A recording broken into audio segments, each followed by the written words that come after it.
Hello மக்களே, நான் உங்கள் சந்தியா ஃப்ரம் தூத்துக்குடி. எங்கம்மா காலையில் செஞ்ச இடியாப்பம் மீதி இருந்துச்சுங்க. அதை வச்சு நான் என்ன செஞ்சேன்னு பார்க்கலாம் வாங்க. ரொம்பவே கம்மியான இன்க்ரீடியன்ஸ் யூஸ் பண்ணி நம்ம இந்த டிஷ் செஞ்சிடலாங்க. ஃபர்ஸ்ட் நம்ம ஒரு கடாய் வச்சு அந்த கடாயில் குட்டி குட்டியாக நறுக்குன இஞ்சி பூண்டை சேர்த்துக்கலாம்.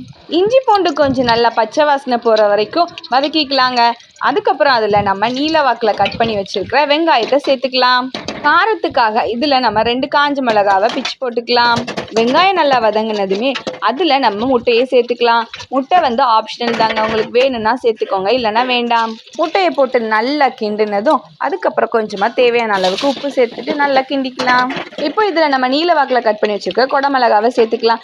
இந்த டைமில் நீங்கள் கேரட், பீன்ஸ், கேபேஜ் எது வேணாலும் சேர்த்துக்கலாங்க. அதுக்கப்புறம் நம்ம உதுத்து வச்சுருக்கிற இடியாப்பத்தையும் போட்டு அதில் ஃப்ரைட் ரைஸ் மிக்ஸ் கொஞ்சம் ஆட் பண்ணிவிட்டு உப்பு கொஞ்சம் சேர்த்துக்கிட்டா டேஸ்டான Idiyappa fried rice ready. Taste உண்மையாலுமே அல்டிமேட்டாக இருந்துச்சுங்க. நெக்ஸ்ட் வீடியோவில் பார்க்குறேன். பாய்.